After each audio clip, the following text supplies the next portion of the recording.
সবাইকে স্বাগতম জানাচ্ছি আজকের এই ছোট্ট ভিডিওতে। আজকের এই ছোট্ট ভিডিওর মাধ্যমে আমি আইসিটি বিষয়ের সত্যক সারণী টপিকটি সহজভাবে উপস্থাপন করার চেষ্টা করব।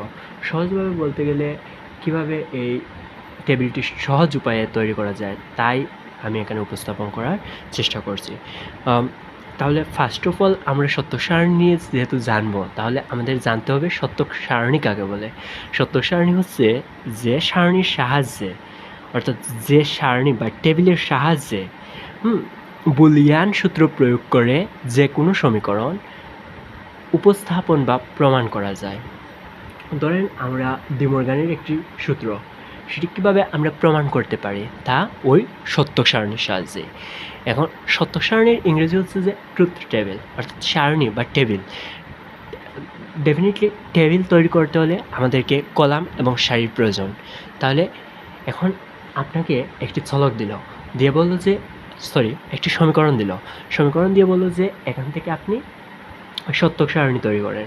তাহলে আপনি কয়টি সারি নেবেন অথবা কয়টি কলাম নেবেন তা কি আপনি প্রত্যেকটি সমীকরণের জন্য মুখস্থ করবেন, বা আপনি ধরেন লেখার পর একটা কলাম বেশি হয়ে গেল অথবা একটা সারি বেশি হয়ে গেল, তাহলে কি আপনি মুছবেন? পরীক্ষার খাতায় কিন্তু এগুলো করলে অনেক বাজে লাগে। সো এটা থেকে আমরা কীভাবে সহজভাবে উপস্থাপন তৈরি করতে পারি তা নিয়ে আমরা এই ভিডিওটি করছি। তাহলে চলুন, এখানে আমরা সত্যক সারণীর ক্ষেত্রে যেহেতু কলাম এবং সারির প্রয়োজন, তাহলে কলাম হবে সমীকরণ অনুযায়ী। অর্থাৎ ধরেন এখানে আমরা একটা সমীকরণ নেই, ওয়াই ইকুয়াল ধরেন এ প্লাস বি পূরক নিলাম, দেন বন্ধনী, দেন এটার সাথে গুণাকার আছে বি সি। ধরেন এটা আমরা একটা সমীকরণ নিলাম। এই সমীকরণের ক্ষেত্রে চলক কয়টি? এই সমীকরণের ক্ষেত্রে চলক হচ্ছে এ, এখানে চলক হচ্ছে এ বি সি। তাহলে আমরা কলামগুলো লিখব, এখানে কলাম হবে চলক অনুযায়ী, অর্থাৎ চলকগুলো এখানে যেহেতু চলক তিনটি, তাহলে এখানে তিনটি, ফার্স্ট অফ অল আমরা তিনটি কলামের প্রয়োজন। দেন এখানে পূরক আছে কয়টিতে? পূরক আছে বিপূরক, তাহলে একটি পূরক আছে, তার মানে এখানে আরেকটি কলাম হবে বিপূরকের জন্য। বন্ধনী আছে, বন্ধনী এ প্লাস বি পূরক এর জন্য একটি বন্ধনীর প্রয়োজন।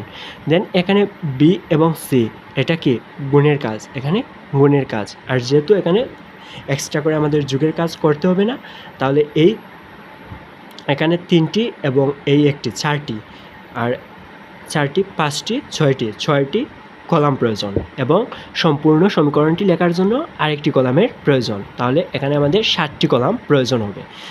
দেন আমরা কলাম কীভাবে তৈরি করব সেটি জেনে গেলাম। এখন আমাদের প্রয়োজন সারি কীভাবে লিখব। সারি লেখার ক্ষেত্রে আমরা এখানে চলক কয়টি রয়েছে? এখানে যেহেতু চলক রয়েছে তিনটি, এখানে মোট চলক রয়েছে তিনটি, তাহলে সারির ক্ষেত্রে আমরা এই সূত্রটি ফলো করব, 2 টু দি পাওয়ার n, অর্থাৎ এই সূত্রটি।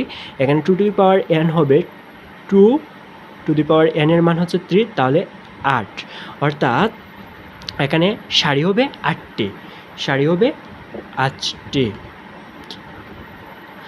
এখন এই কলাম এবং সারি জানলাম, এখন আমাদের প্রয়োজন এই কোন কলামে কী লিখব তা তো আমাদের জানতে হবে।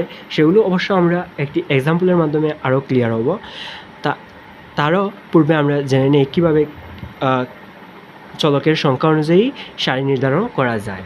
চলকের সংখ্যা অনুযায়ী কীভাবে সারি নির্ধারণ করা যায় সেটি জানি। তখন যদি আমরা সারির সংখ্যা 4 হয়, তাহলে বাইনারি বিট, অর্থাৎ 0 এবং 1ই হচ্ছে বাইনারি বিট। এখানে এই বাইনারি বিটগুলো জোড়ায়, অর্থাৎ ধরেন সারি সংখ্যা 4টি, সারি সংখ্যা এরকম সারি আছে 4টি, 1টি 2টি 3টি 4টি। তাহলে এখানে সারি সংখ্যার ক্ষেত্রে আমরা ওই যে আরেকটি আমরা দিয়ে দিই চলকের জন্য, ধরেন এ চলক প্রথমত আছে, এখানে এ চলক। তাহলে প্রথম চলকের ক্ষেত্রে আমরা জোড়ায় ইউজ করব, অর্থাৎ জোড়ায় বলতে 0 দুটি এবং 1 দুটি এভাবে লিখব। তারপর ধরেন বি চলক আছে, বি চলকের ক্ষেত্রে আমরা কি করব, যেহেতু এটা সারি সংখ্যা 4-এর ক্ষেত্রে এটি কিন্তু জাস্ট প্রযোজ্য।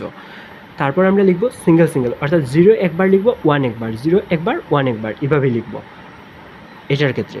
আর যখন আমাদের সারি সংখ্যা হবে 8টি, তখন আমাদের হালি অর্থাৎ ধরেন এর এখানে আমরা লিখব 0 0 0 0, 4টি 0 দেন 4টি 1, এভাবে আমরা প্রথম চলকের ক্ষেত্রে লিখব, দ্বিতীয় চলকের ক্ষেত্রে আবার আমরা জোড়ায় জোড়ায় লিখব এবং তৃতীয় চলকের ক্ষেত্রে সিঙ্গেল সিঙ্গেল লিখব। এভাবে আমরা এই শতক সারণীটি ইজিলি তৈরি করতে পারি। চলুন একটা এক্সাম্পলের মাধ্যমে আমরা আরও ক্লিয়ার হয়ে যাই।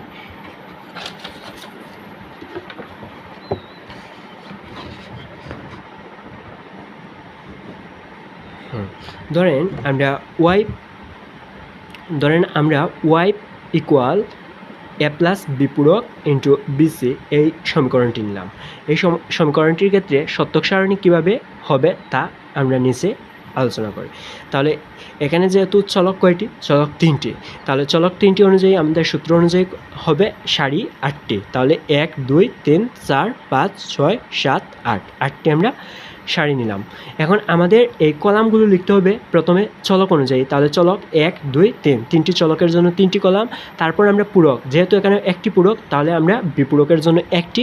দেন আমরা এ প্লাস বন্ধনীর ক্ষেত্রে এ প্লাস বিপূরক, বন্ধনীর ক্ষেত্রে তারপর আমরা করব গুণের কাজ এবং যে সমীকরণ আছে সেটি লিখব।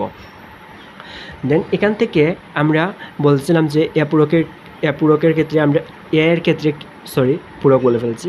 এখানে এর ক্ষেত্রে আমরা কিভাবে চলক নেব, অর্থাৎ 8টি সারি থাকলে কিভাবে চলক নেব, অথবা 4টি সারি থাকলে কিভাবে চলক নেব, এগুলো নিয়ে আমরা পূর্বেই আলোচনা করে ফেলেছি। সো এখান থেকে আর এগুলা হচ্ছে বাইনারির যোগ এবং বাইনারির গুণ, এগুলোর মাধ্যমে এখানে টেবিলটি কমপ্লিট করা হয়েছে। এরই মাধ্যমে আমার শতক সারণীর সহজ উপস্থাপনের টপিকটি শেষ হলো। যদি আমার কোনো ভুল ত্রুটি হয়ে থাকে তাহলে সবাই আমার ক্ষমা সুন্দর দৃষ্টিতে দেখবেন এবং কমেন্টে যে জায়গায় ভুল হয়েছে সেটি তুলে ধরবেন। ধন্যবাদ সবাইকে।